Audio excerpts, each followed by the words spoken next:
Welcome back to Remodeling Reinvented, where we explore the creativity, strategy, and stories behind transforming homes. I'm your host, Caitlin Copley, along with producer Diana Volker. Today, we're discussing the art of staging a home and how to bring your space to life with furniture, accessories, and a thoughtful layout. Joining us today are two of Jackson Design and Remodeling's talented designers.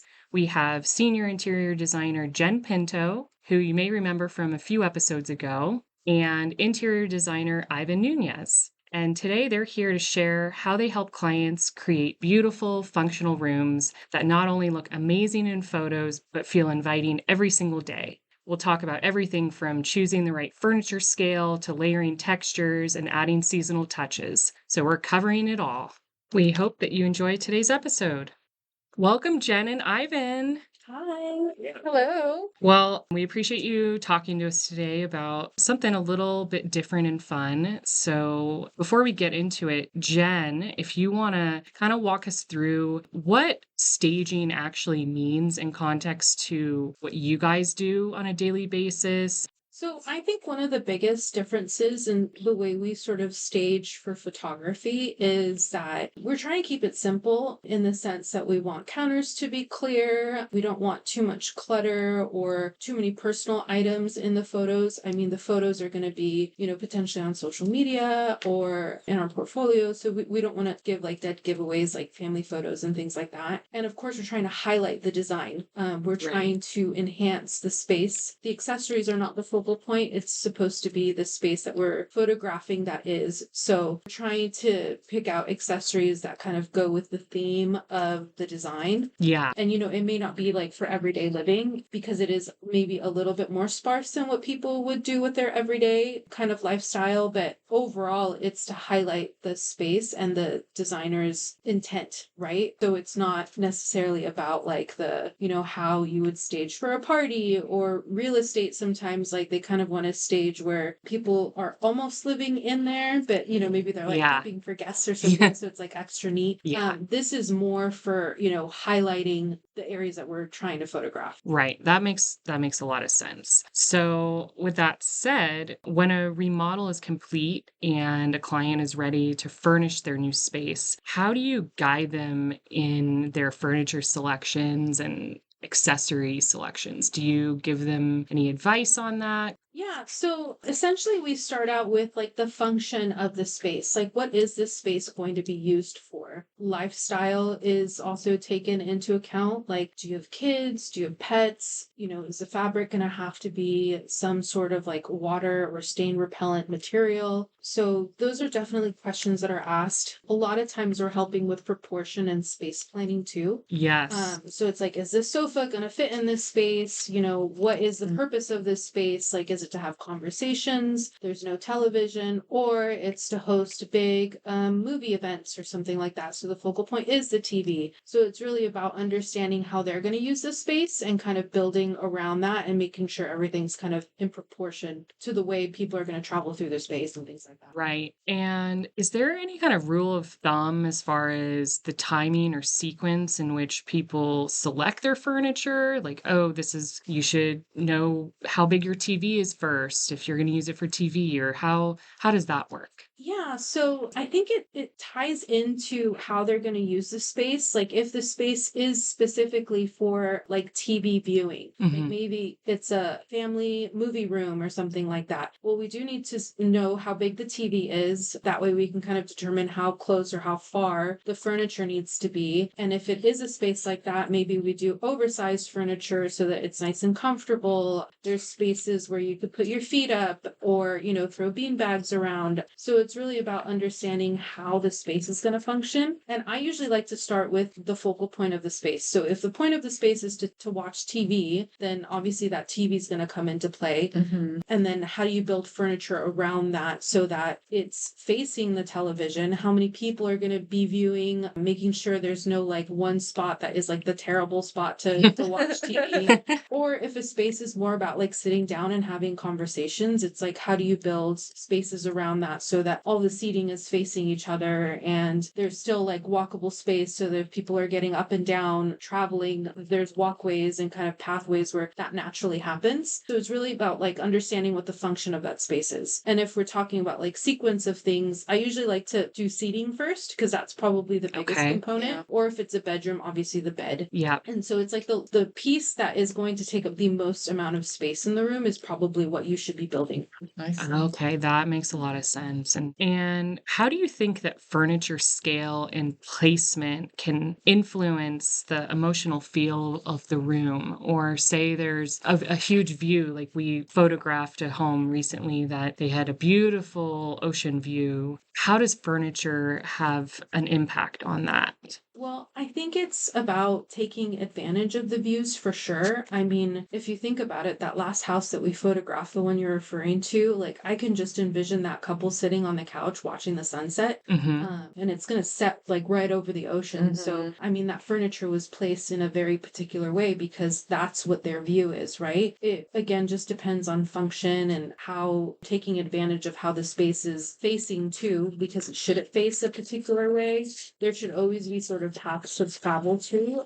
So you can kind of do that in subtle ways just by placing the furniture with openings or, maybe there's rugs in certain areas and not in other certain areas so that you kind of are walking around the rug. So there's ways of doing that too that kind of help define the spaces and how you're going to travel through them. Okay. Yeah, that makes a lot of sense. And what are some common, I don't want to call them mistakes, but things that maybe people don't think about that when you walk into a space that maybe hasn't been remodeled yet? As far as furniture placement, do you see a lot of commonalities, like their scale of furniture is too large? One thing I do notice is definitely the scale of furniture. A lot of times, more often than not, I would probably say it's too big for the space. And they're trying to jam this giant piece of furniture into a small space. And in essence, it makes the space feel smaller and more crowded. So that's one of the biggest things I see. Having to place the sofa right up against a wall is also like a common thing. People don't kind of understand the concept that you can pull it away from the wall. Yeah, or you right. can pull Redirect. it kind of in a different direction. So it kind of helps the flow of the space. Yeah, so people can walk around behind the couch. Okay. Yeah. Yeah, that makes sense. Yeah, so different. That's different. Yeah. Because most people place it against the wall automatically. They just think that's the thing And to same do. with the bed too. Sometimes you're just like, oh, I guess it goes over there and then it'll stay there as long as you live in the house. So kind of shifting gears here, Ivan. So I know we just photographed a home last week. Great job on that. And I know you guys have a process when it comes to prepping the homes for the photography. So when you do a walkthrough of these homes, what are some things you're making note of when you're walking through? I think it's all very dependent on the home. I think the project we last photographed was a whole home, so flow and layout was very important. It came into play when taking the pictures of the space and planning for what that feature shot is going to be. Another important factor is probably the lighting. With a house that has plenty of windows, it's going to become a big role. Those spaces that are maybe further inside of the house might need a little bit of extra help. How can we highlight those better? And then we have the big living room with the big windows that maybe it just doesn't need help. It just has to be accented right. And you have to make sure that exterior is looking nice. Right.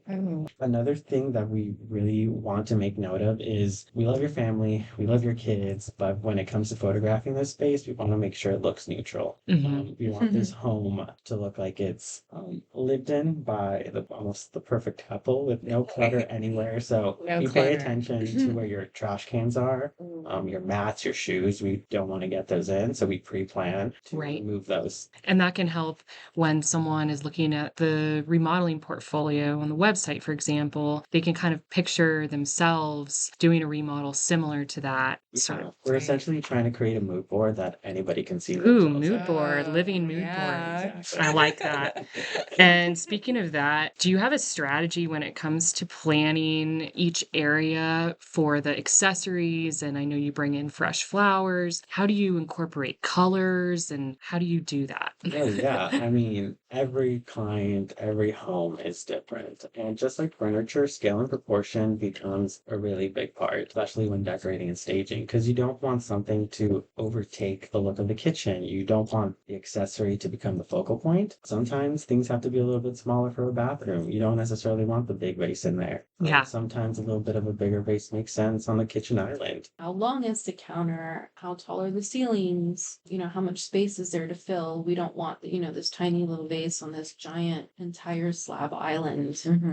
It Right. all comes into play Yeah. when it comes to that mood board feeling that we're trying to create for a potential client. Yeah. I think other things that are very important is the style and color of those hard finishes that are already in place. The carpet, the tile flooring, the cabinets, the countertop. Those are really going to direct the story of the home. And like the style of the home, it all influences what types of things you're looking for, right? Correct. And when we're doing our shopping for the staging, we rely on that to be our guiding source because that's what's going to bring everything full circle and make it feel fantastic and lived in and a place you want to be. And you're just trying to really enhance it and make it look like its best self, right? Yeah. Yeah, correct.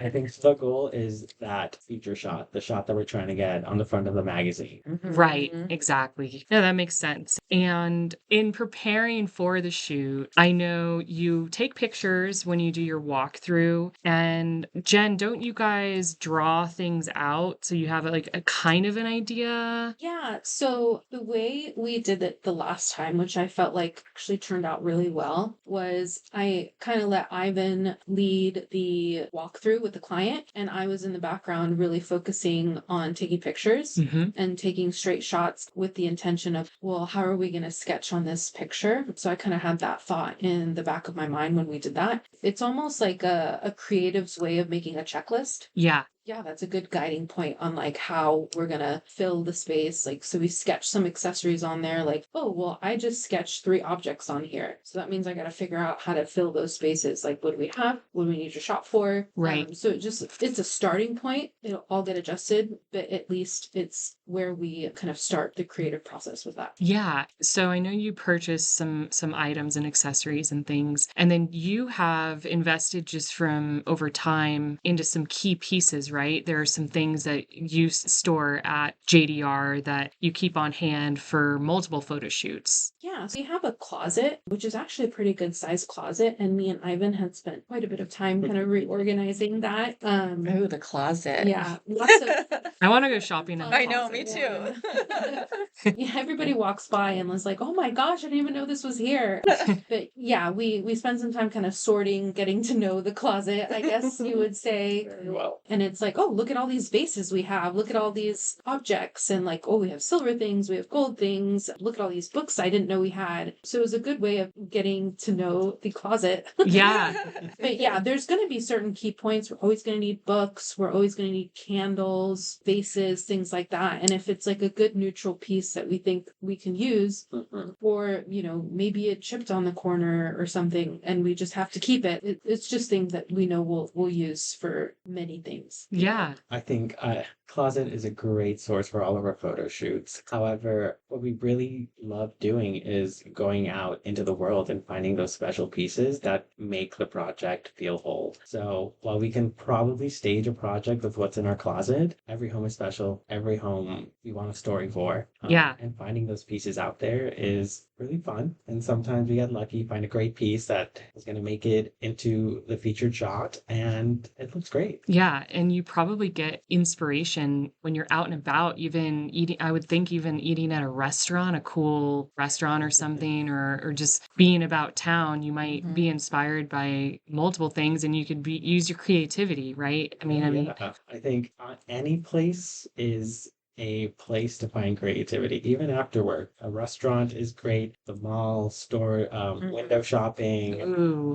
going to friends' places. I think we live in a circle in which all our friends tend to be creative and they have their own style, and we get ideas from them. And maybe it's something that we use in a photo shoot. Maybe Yeah. it's I know. I've seen some really creative solutions from you guys, and I know there's hours and hours of time it takes to put it all together, and everyone just sees the finished project. But how do you manage your time the day of the shoot or leading up to it to help it go smoothly? Because of course the client is living there, and so you want to make sure it's a smooth process from start to finish. So what are some things that you guys do when you're there or leading up to it? Yeah, I mean, overall, this is a team activity. One person would find it very hard to do this, and preparation starts weeks before the actual photo shoot. You communicate with the client key details about how it's going to go, what the process is, so they feel comfortable. And then once you're shopping for decor and your staging items, it's all going into a bin. Is the Yeah. bin going to be labeled kitchen, mudroom, living room, bedroom? Plenty of different rooms in the home, and they all need to be very organized. What comes into play at that point is the sketches that we draw on the pictures that Jen takes. And then we get to the fun day, which is the photo shoot day. Everybody follows the lead person at that point around the house. We do a quick walkthrough. We make sure people know where they're assigned. All the bins are tagged. They go into their location. So there's some heavy lifting, Yeah, literally. There's some heavy serious lifting. stuff So during the summer, happening. it gets a little warm. It's a little rough. You build up a little sweat. Oh. But hopefully, with a little bit of organization that you do at the beginning, things go smoothly. Everybody works in their zones. We have our list of what of the shots we're going to take and our checklist. Yeah. Talk to everybody about what items are going to go in there. Any special circumstances, we take pictures of what everything was like before we got there. And after that, it's fun. Everybody has questions. Everybody needs you as a sort of guiding light. You just have to try to keep everybody organized. On task, and it seems like it's just a lot of trial and error and standing back and placing things, like if there's a fireplace mantle, here's a candle and here's a clock, and then you're standing back and then asking someone else's opinion. That's where the sketches kind of come in handy, because then we're sort of handing off the sketches to the person assigned to that area. And I always tell them, like, hey, this is a guideline. You have the accessories in here to accomplish this, but if you think things need to be moved around a little bit, like, by all means. And then afterwards, Ivan and I will take a walk around to make sure Right. everything looks good. So when we think we're done, we take a walk around, we maybe move things around, we'll stand back and then stand back again, and then probably keep moving things around. And so we always have that bin of extras too, because overpacking is key.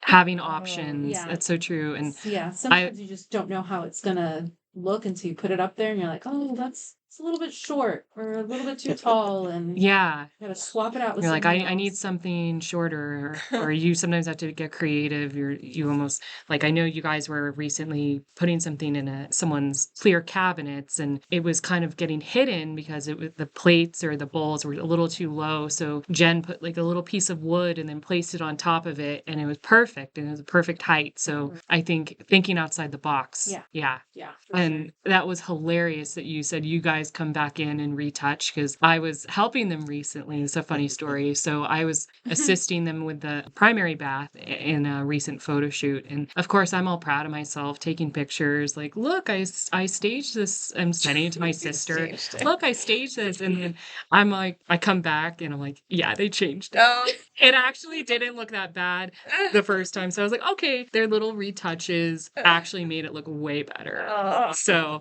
but it's just amazing but it's all part of the process, because it saves you time where someone from the team is there helping you at least place the items somewhere that makes some kind of sense. And then you come back in and the items you're most likely going to use are already in the bathroom or the kitchen. And it's really just optimizing everything and making it look its best. So it takes a special kind of eye, and we're always so impressed, right, Diana? Absolutely. I know. What are some of your favorite ways to help make a space feel cozy or inviting, since especially we're getting into fall coming up? So are there any kind of things you guys would recommend or that you like to utilize in these shoots? For me personally, there are plenty of textures and materials in a home, but a good living plant is always a great choice. And it looks great in the summer, in the fall. It It looks great in the summer. It looks great in the fall. As long as you keep it alive, it is a great source of decor. So living. Living. It does give I it some know, it's life. different. Something about having green. Do you have a background in plants? Did you work somewhere? I have a little bit of a background in plants. I did FFA growing up. I did horticulture, Oh my floriculture, gosh. a couple of awards on the national level. That was fun. Oh, just a Um, little bit, I guess. oh yeah, traveling Wow. to Indianapolis for finals was Oh, great. no, Wow. nothing big, no Yeah, it was a biggie. team effort, me and my whole team. But yeah, Oh, I think plants are just a great source to have in a home. It just brings everything together. that's impressive. That's a really great tip. How can people and how do you guys, when you're staging these, build a color palette that you feel is timeless in a space? So I feel like we always kind of start with a blank canvas. So we're trying to use neutrals as a color base. It's always nice to kind of mix and match a little bit of the warm and cool. There's always going to be a predominant one. So if house is kind of speaking to warm colors, then we will probably use mostly warm neutrals, but kind of throwing in a cool tone Yeah. kind of helps balance that out. And then we just build upon that.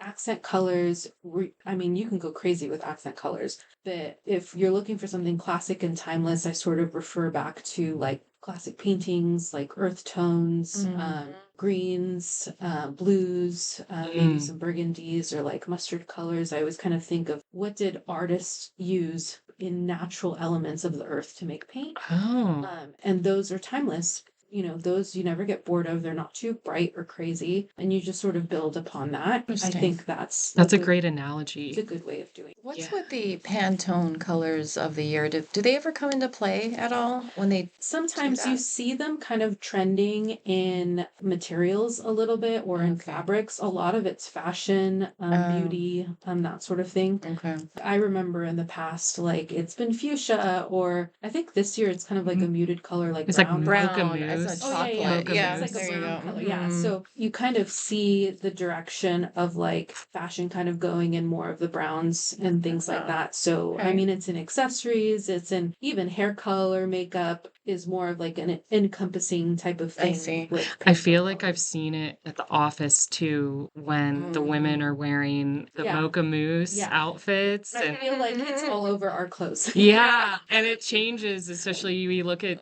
team photos or photos from previous years, and I'm like, that must have been the color of the year That was because the- everybody's yeah. wearing. Yeah. Yeah, that's great. Funny. I know I mentioned earlier we're coming into fall. I know today Starbucks started selling their pumpkin spice Oh. lattes. I love Get it. ready. To those who First in line. celebrate. You know I was there too. Oh my gosh. So, how do you help keep the seasonal decor fresh and modern? Do you guys have some tips for people? Some things they can incorporate without being too cliche? Are there some classy sort of touches that they can add that you think would just give just enough? I feel like mixing it in with kind of your everyday decor. So, kind of keeping key elements of your everyday neutral bases, things that are already there, and just kind of adding to. Not only is it easier to add things, and then when it's cleanup time, I mean, you're not clearing off every single pillow in your house. Yeah. It's just like an accent pillow or like a few little figurines or, you know, adding like spooky candles or something like that Okay. as just sort of like a accent. I don't think going overboard is necessarily like maybe it's good for like an event or something, but not Yeah. necessarily like for every day. So I think if not only budget wise, I feel like even just keeping it timeless, I think kind of mixing it in with your everyday decor is Yeah. key. Right. And overall, I think what you really want to do is avoid it being cliche. Yeah. So I love a good trend, but sometimes in decor, it's not necessarily needed. I think what's big right now is like Summerween, Halloween and summer. Summerween. It's funny. I mean, you go to any true. store, you'll find a little ghost in like a floaty, and it's Yeah. adorable. Little beach but parties Oh with ghosts. no. Yeah. Cute. Skeletons. I don't know if it's gonna be looking great next year. And and then you But just this spent year, money. Uh-huh. Yeah, and then you just spent money on something that you probably won't use again. Those bases, those neutrals, those items that can blend in with your current decor is probably the best way to go. Great tips. even Halloween into like fall and kind of that Thanksgiving time, Mm-hmm. we're using more like neutral pumpkins, not necessarily like orange and Bright black, orange. you know. Yeah. Witchy. Yeah, Mhm. it's like you can mix in some witchy stuff and kind of like little bats or something, but then remove those and you're all set up for more Thanksgiving vibes.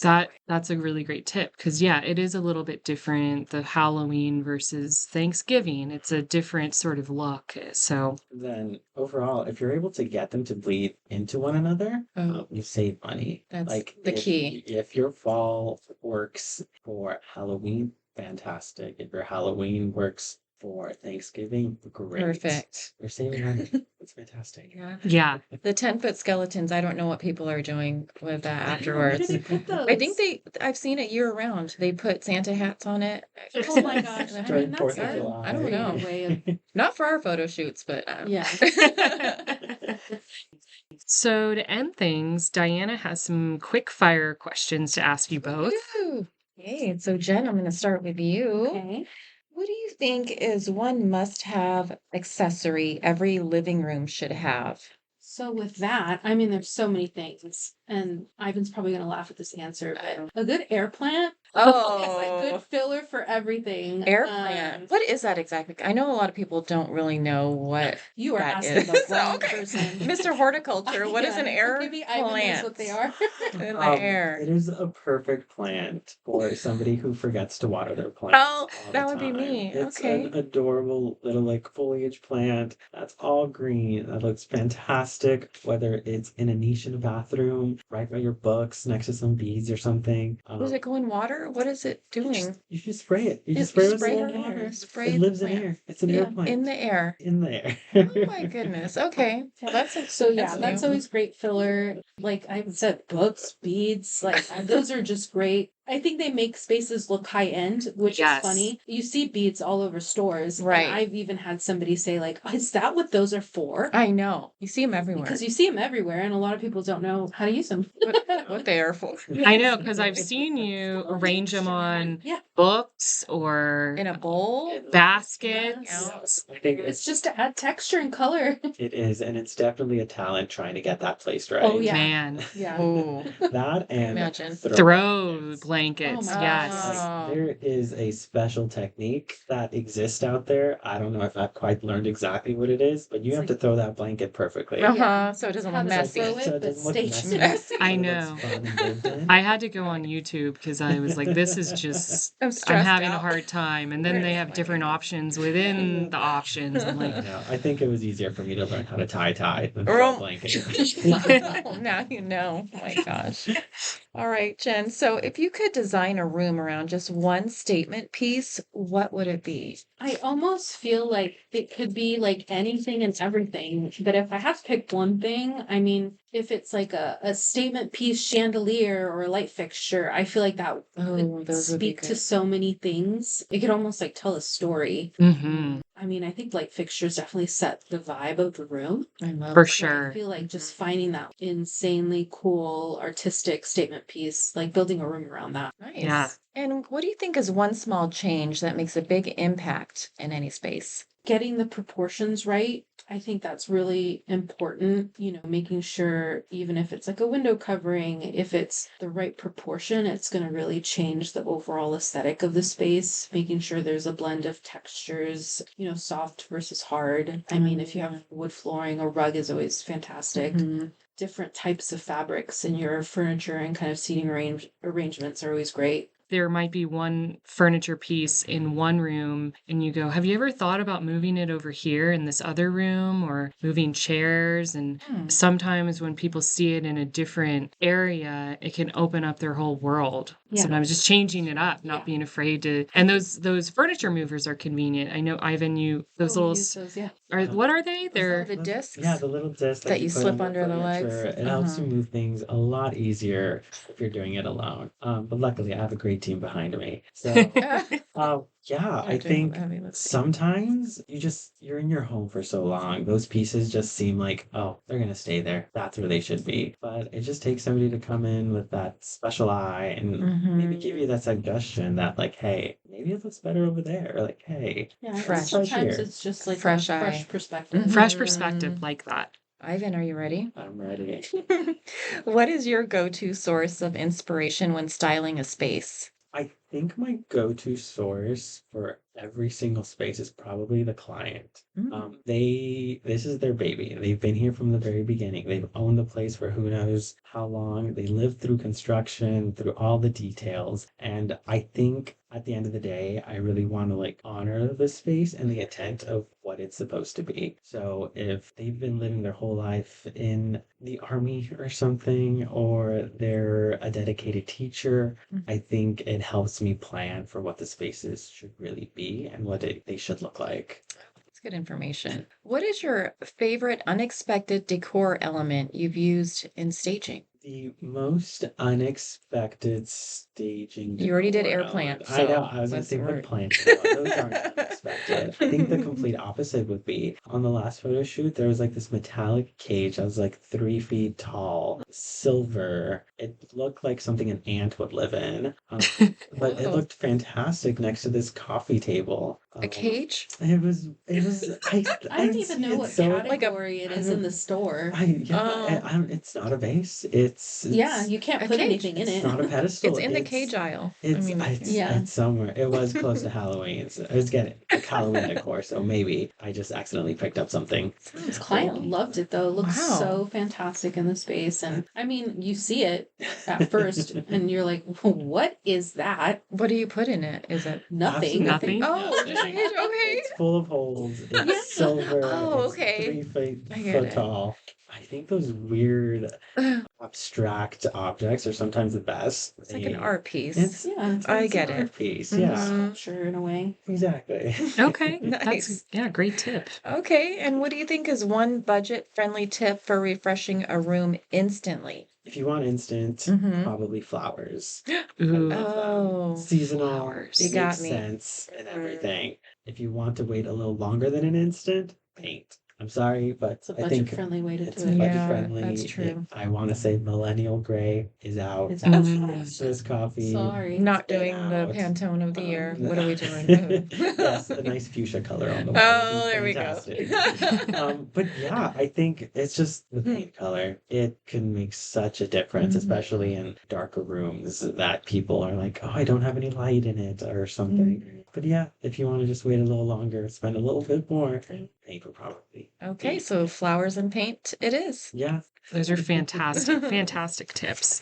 Well, Thanks, guys. today was so amazing hearing from you both. I think we learned a lot about what you do and what it takes from behind the scenes and all the planning that it takes. And I think it's really worth it in the end. And hopefully some of the listeners got some inspiration. I know I'll be shopping for some air plants this I'm gonna weekend. get an air plant. I'm So gonna paint my wall also. thank you again for being here today. Yeah, Thank of you, course. Yes, guys. thank you for having us. Of It course. was fun. Thank you so much for joining us for today's conversation on space planning and staging. We hope you picked up some practical ideas and creative inspiration from Jen and Ivan that you can bring into your own home. If you enjoyed this episode, be sure to follow Remodeling Reinvented on Spotify, Apple Podcasts, or wherever you listen to podcasts. And if you enjoyed this episode, don't forget to rate us 5 stars. Thanks for listening.